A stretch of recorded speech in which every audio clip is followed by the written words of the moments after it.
Pakistan occupied Kashmir কংগ্ৰেছে কিয় দখল নকৰিলে সাগৰীয় বন্দৰৰ লগত নিৰাপত্তাজনিত কাৰণত উত্তৰ পূৰ্বাঞ্চলক কিয় সংযুক্ত কৰা নহল আৰু চিকেন নেকৰ ব্যাসাৰ্ধ 25 কিলোমিটাৰৰ পৰা কিয় 100 কিলোমিটাৰলৈ নিৰাপত্তাজনিত কাৰণত বৃদ্ধি কৰা নহল যদিহে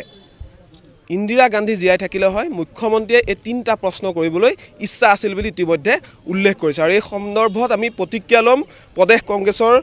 সভাপতি ভূপেন বৰা আছে আমাৰ লগত এই তিনটা প্ৰশ্ন তেওঁ সংবাদ মেলত কৰিবলৈ তেওঁৰ ইচ্ছা আছে বুলি কৈছে যদিহে ইন্দিৰা গান্ধী জীয়াই থাকিলে হয় কংগ্ৰেছৰ সভাপতি হিচাপে আপুনি কি প্ৰতিক্ৰিয়া প্ৰকাশ অসমৰ মুখ্যমন্ত্ৰীয়ে প্ৰয়াত প্ৰধানমন্ত্ৰী ভাৰতৰত্ন ইন্দিৰা গান্ধী ডাঙৰীয়ানীক লৈ তেখেতৰ এক্স হেণ্ডলত তিনটা প্ৰশ্ন মই দেখিছোঁ আৰু আজি ৰাতিপুৱা ময়ো মোৰ এক্স হেণ্ডলৰ জৰিয়তে মুখ্যমন্ত্ৰীক তাৰ উত্তৰ দিছোঁ আচলতে প্ৰথমৰ পৰাই মই লক্ষ্য কৰিছোঁ হিমন্ত বিশ্ব শৰ্মা ডাঙৰীয়া ৰাজনীতি বিজ্ঞানৰ ছাত্ৰ কিন্তু বুৰঞ্জী অধ্যয়ন তেখেতৰ একেবাৰে শূন্য যেতিয়া ভাৰতবৰ্ষৰ ইন্দিৰা গান্ধীৰ নেতৃত্বত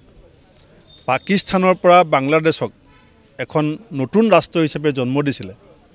তেতিয়া বিজেপি দলৰ যিজন আটাইতকৈ ডাঙৰ নেতা সেই সময়ত আছিল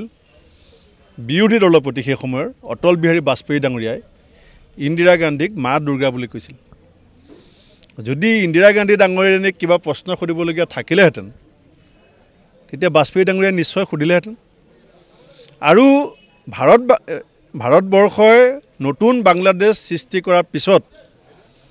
ইউএনত ইউনাইটেড নেশ্যন অৰ্গেনাইজেশ্যনত ভাৰতবৰ্ষক যিটো যুক্তি আছিলে কিয় আমি পাকিস্তানক দ্বিখণ্ডিত কৰিলোঁ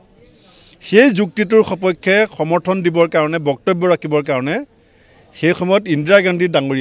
ডাঙৰীয়ানীয়ে ইউএনলৈ অটল বিহাৰী বাজপেয়ী ডাঙৰীয়াক পঠিয়াইছিলে আৰু অটল বিহাৰী বাজপেয়ী ডাঙৰীয়াই ইউএনৰ মঞ্চত গৈ ইন্দিৰা গান্ধী ডাঙৰীয়ানীৰ সবল নেতৃত্বক সমৰ্থন জনাইছিল গতিকে হিমন্ত বিশ্ব শৰ্মা ডাঙৰীয়াই যদি বুৰঞ্জীখিনি অধ্যয়ন কৰি লয় এইবিলাক কথা তেওঁ নেপাতে কাৰণ তেওঁ কমিশ্যনৰ কথা পাতে এতিয়া পাকিস্তানৰ পৰা বাংলাদেশখন ফালি দিয়াৰ কাৰণে আমি বাংলাদেশক 10% মাটি কমিশ্যন দিয়ক বুলি ক'ব লাগিছিল নি যে ছেকেণ্ড নেকটো বহল কৰি লওঁ আপোনালোকক আমি সহায় কৰি দিলোঁ এতিয়া আমাক মানে এই অলপ কমিশ্যন দিয়ক 10% মাটি আমি এইটো ৰাস্তাটো বহল কৰোঁ সেইটোতো বাজপেয়ী ডাঙৰীয়াই কোৱা নাছিলে